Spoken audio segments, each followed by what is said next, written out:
Assalamualaikum warahmatullahi wabarakatuh.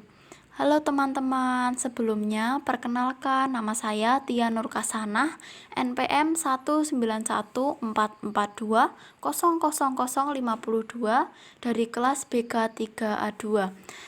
Saya di sini akan memaparkan mengenai hasil praktikum pemahaman individu teknik non-tes di SMK Negeri 1 Godian.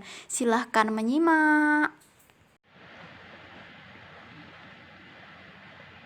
Baik, yang pertama saya akan memaparkan tentang profil SMK Negeri 1 Godian. SMK Negeri 1 Godian merupakan SMK Bisnis dan Manajemen dan Teknologi Informasi dan Komunikasi dengan 4 kompetensi keahlian, yaitu akuntansi dan keuangan lembaga, otomatisasi dan tata kelola perkantoran, bisnis daring dan pemasaran, dan multimedia. Sebagai sekolah yang berprestasi, SMK Negeri 1 Godian mendapatkan animo yang besar dari masyarakat sekitar untuk menyekolahkan anak-anaknya di SMK Negeri 1 Godian. Dengan slogan dicari karena berprestasi, SMK Negeri 1 Godian terus berupaya untuk meningkatkan prestasi yang telah diraih hingga saat ini. Selanjutnya ada visi dan misi SMK Negeri 1 Godian. Yang pertama, visi. Dihasilkannya tamatan yang berakhlak mulia, kompeten, berkecakapan abad 21 dan berbudaya. Misi yang pertama, mengembangkan nilai-nilai karakter religius, moral dan berbudaya bagi peserta didik. 2. Meningkatkan mutu penyelenggaraan pendidikan dan latihan serta membangun kerjasama dengan dunia usaha dan dunia industri atau dunia kerja. Ketiga, meningkatkan profesionalisme tenaga pendidik dan kependidikan. Yang keempat, mengembangkan sikap budaya Jawa yang adiluhung bagi peserta didik. Tujuan SMK Negeri 1 Godian.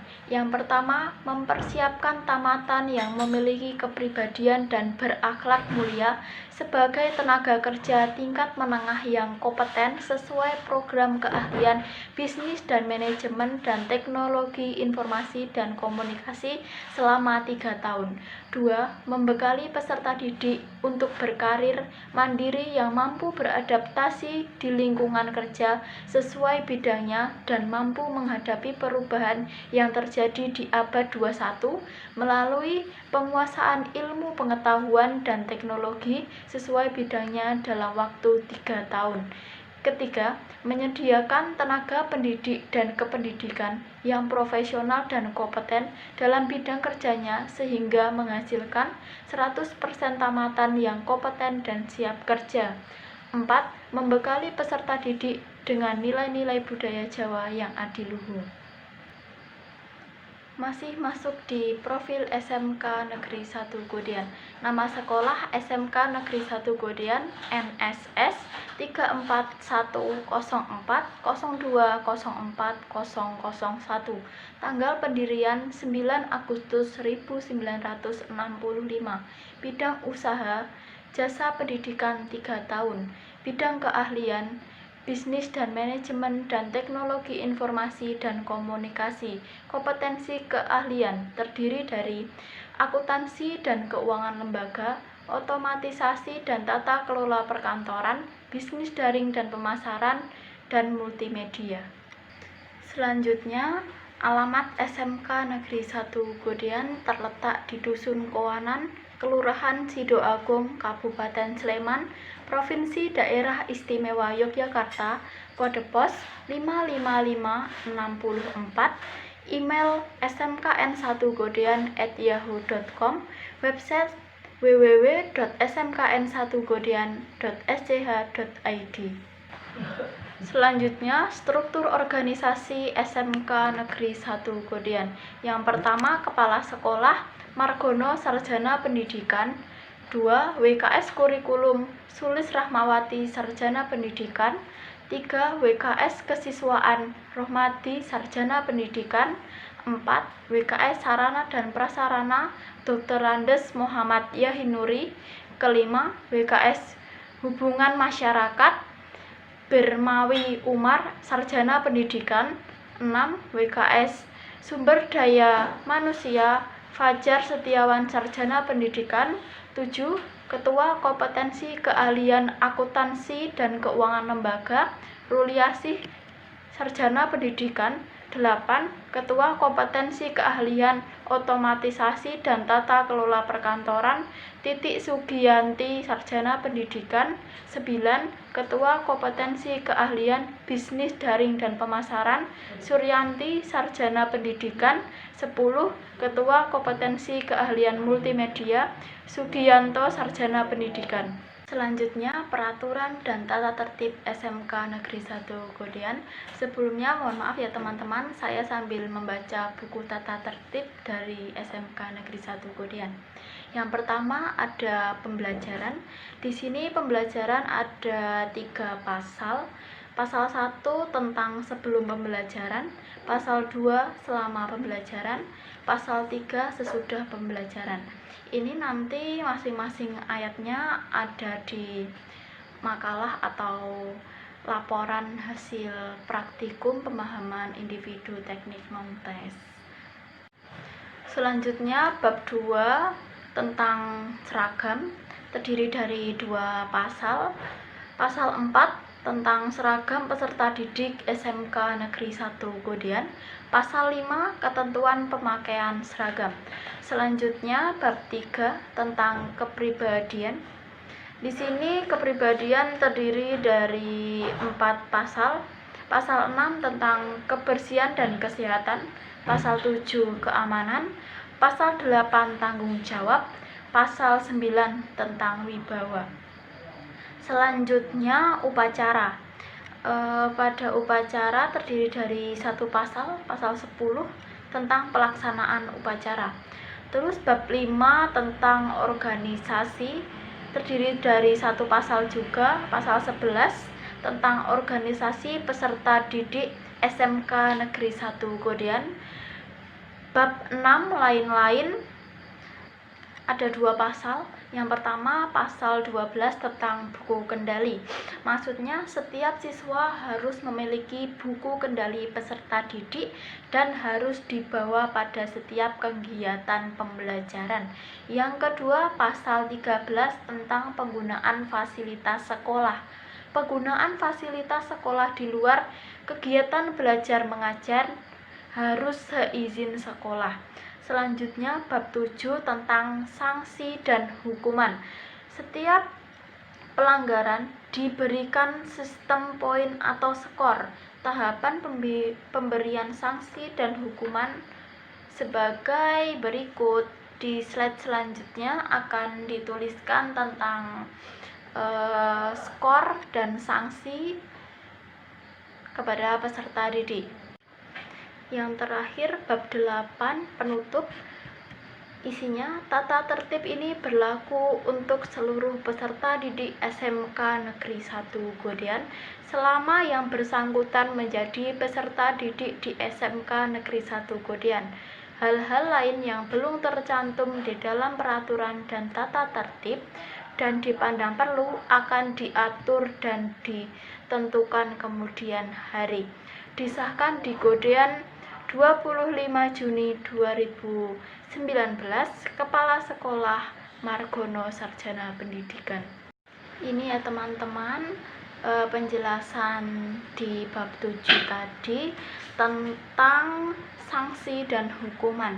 Yang pertama, skor 1 sampai 5 itu nanti akan diadakan teguran lisan oleh pengurus OSIS, guru maupun guru BK. Yang kedua, skor 6 sampai 10 sanksi informasi kepada orang tua, sanksi berupa pemberian tugas. Ini akan diberikan oleh guru BK. Yang ketiga, 11 sampai 20 orang tua atau wali diundang datang ke sekolah. Ini akan diberikan oleh guru BK, Dewan Pembina OSIS dan WKS 2 kesiswaan. Yang keempat, 21 sampai 40 skorsing tidak penuh atau tetap datang ke sekolah tetapi tidak mengikuti kegiatan belajar mengajar. Ini akan diberikan oleh Dewan Pembina OSIS dan WKS 2 kesiswaan. Yang kelima, 41 sampai 99 ini sanksinya skorsing penuh akan diberikan oleh WKS 2 kesiswaan dan kepala sekolah. Yang terakhir, poin 100 atau lebih akan dikembalikan kepada orang tua atau wali yang akan diberikan sanksi kepada kepala sekolah. Selanjutnya, kondisi fisik dari SMK Negeri 1 Godian. Sekolah ini merupakan naungan dari Kementerian Pendidikan dan Kebudayaan, nama Yayasan Negeri, tahun berdiri 9 Agustus 1965, akreditasi A, luas tanah 8.664 meter persegi, daya listrik 40,00, ruang kelas 30, aula 1, perpustakaan 1, tempat ibadah 2, laboratorium 7, WC atau kamar mandi 5, kantin sekolah 3, bisnis counter 1, lapangan 1, ruang pendukung 17.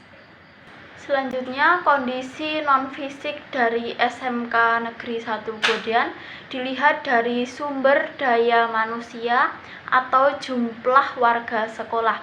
Yang pertama, jumlah peserta didik. Kelas 10,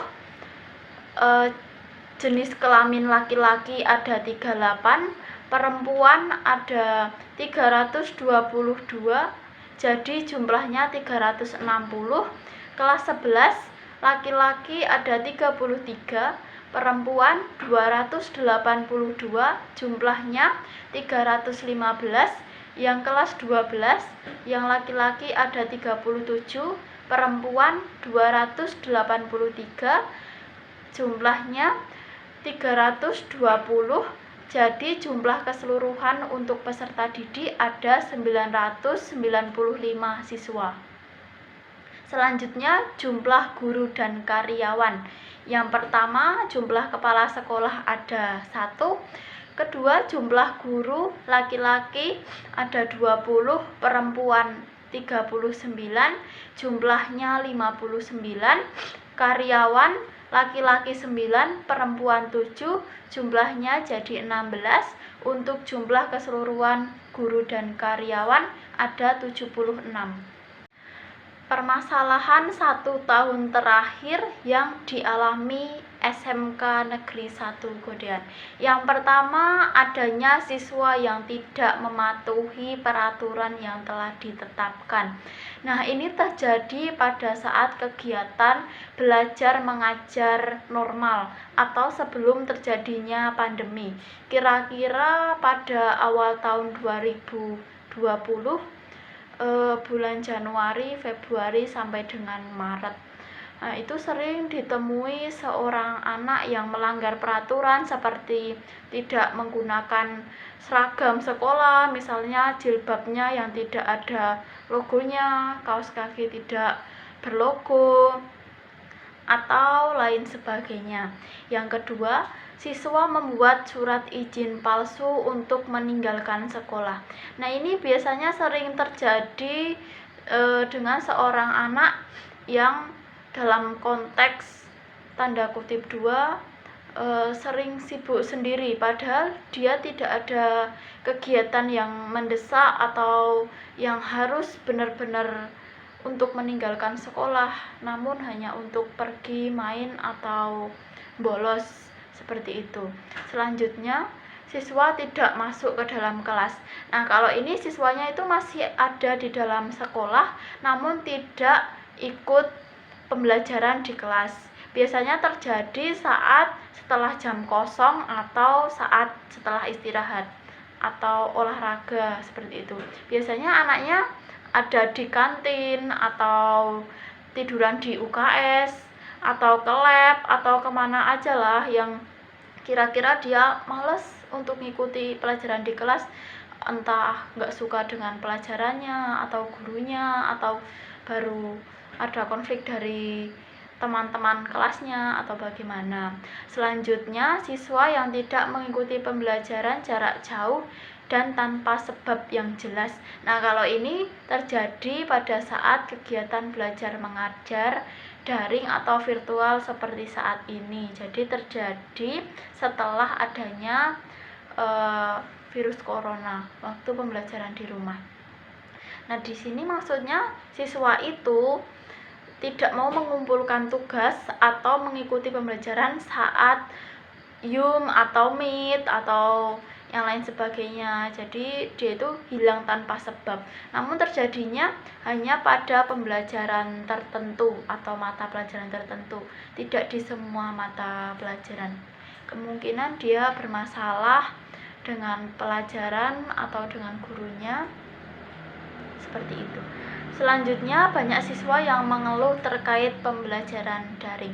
Nah, menurut beberapa pendapat siswa, yang dikeluhkan itu banyaknya guru yang slow respon atau tidak menjelaskan terkait mata pelajaran yang diberikan.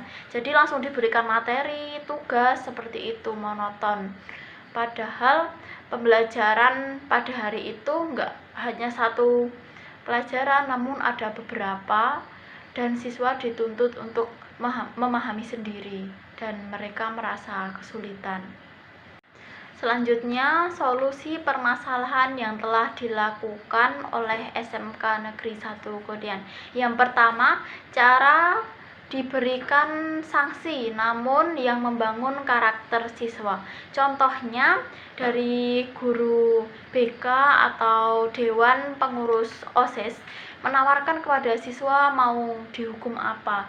Jadi menurut kesadaran diri mereka masing-masing, kita hanya menentukan mau dihukum tentang olahraga atau membersihkan lingkungan. Untuk tindakannya mereka memilih sendiri.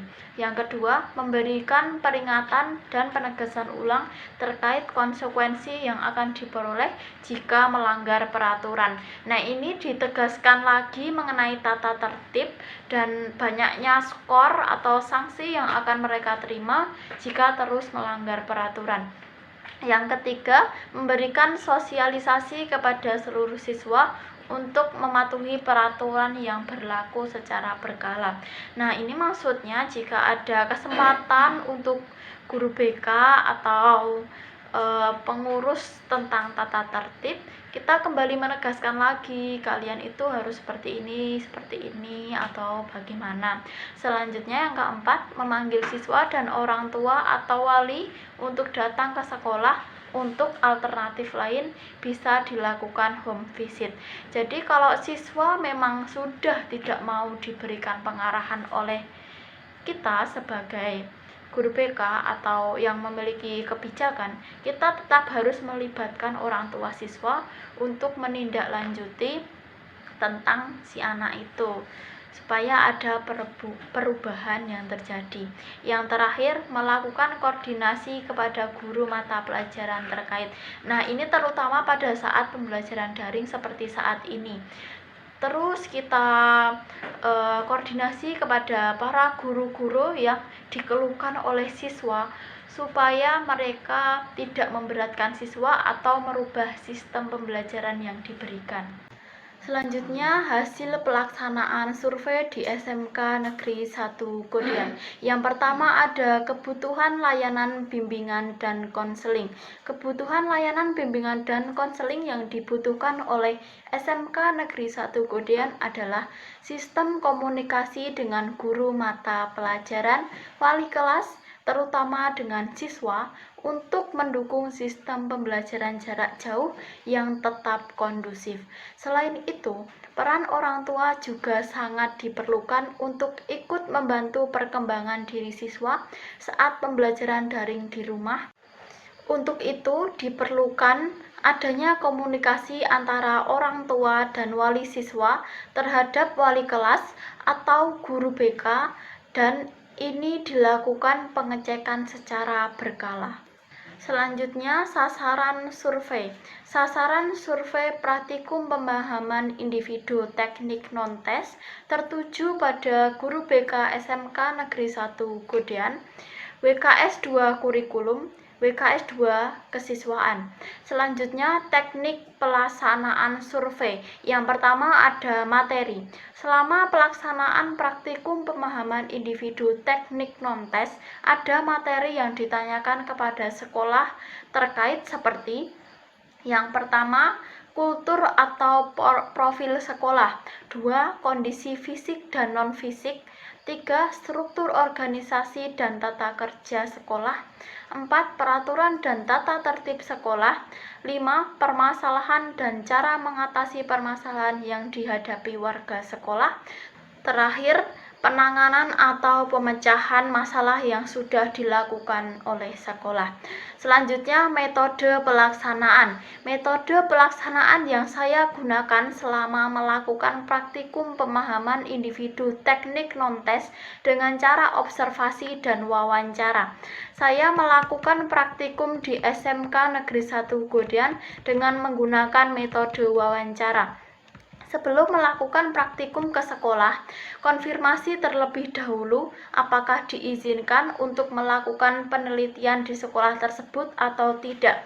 Kedua, melobi surat permohonan untuk melakukan praktikum ke TUBK dan Dekan FKIP. Selanjutnya, menyampaikan surat untuk melakukan praktikum ke TU sekolah terkait. Biasanya diberikan tenggang waktu untuk menunggu keputusan dari kepala sekolah.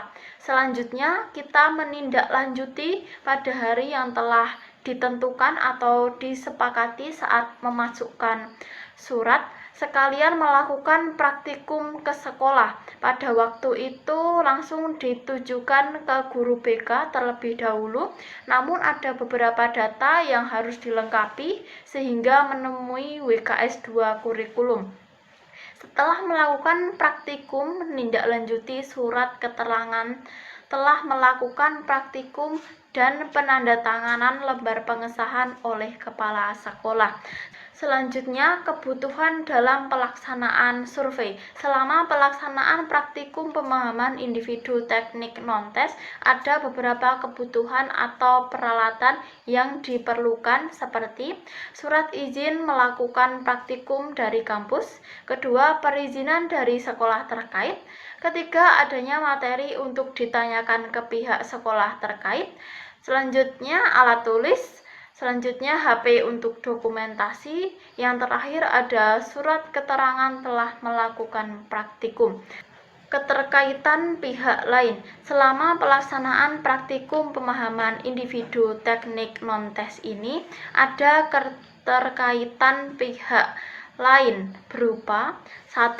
Kepengurusan administrasi, baik administrasi dari kampus berupa surat permohonan praktikum ke sekolah. Kedua, administrasi di sekolah berupa surat balasan atau surat keterangan telah melakukan praktikum di sekolah tersebut dan membantu memperoleh data-data perihal mengenai profil, struktur organisasi, dan permasalahan di sekolah terkait. Selanjutnya, evaluasi. Dalam evaluasi praktikum yang saya lakukan di SMK Negeri 1 Godean, saya merasa ada beberapa data yang sulit untuk diperoleh karena harus menunggu beberapa hari untuk menemui pihak wakil kepala sekolah bagian kurikulum, jadi harus bolak-balik ke sekolah. Selain itu, karena sistem praktikum juga beberapa melalui daring, ada yang sedikit terhambat, seperti surat keterangan dan lembar pengesahan yang harus menunggu beberapa waktu. Semoga ketika observasi selanjutnya bisa diperbaiki lagi kekurangan yang terjadi saat proses praktikum. Yang terakhir, tindak lanjut. Tindak lanjut yang saya lakukan setelah melakukan praktikum ini, ketika saya sudah menjadi seorang konselor, saat memberikan layanan bimbingan dan konseling pada konseli, maka akan saya cross-check kembali mengenai keadaan konseli. Bisa dilihat dari data pendukung. Selain itu, mengecek apakah ada perkembangan atau perubahan setelah diberikan layanan atau tidak. Jika belum, alangkah baiknya jika diberikan layanan kembali. Baik, kesimpulan dari Observasi praktikum pemahaman individu teknik non-tes adalah dapat disimpulkan bahwa ternyata SMK Negeri 1 Godean memiliki beberapa permasalahan terkait siswanya, seperti tidak mematuhi tata tertib, sering meninggalkan pelajaran, tidak mengumpulkan tugas saat pembelajaran jauh, dan kurang partisipasi dari guru mata pelajaran terkait.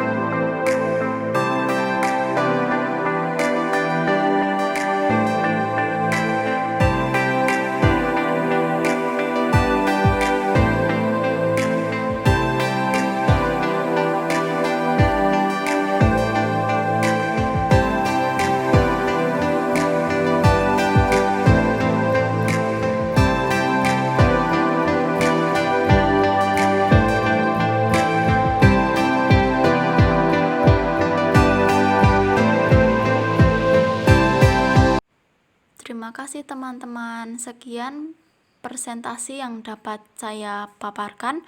Ada kurang lebihnya saya mohon maaf. Akhir kata, wassalamualaikum warahmatullahi wabarakatuh.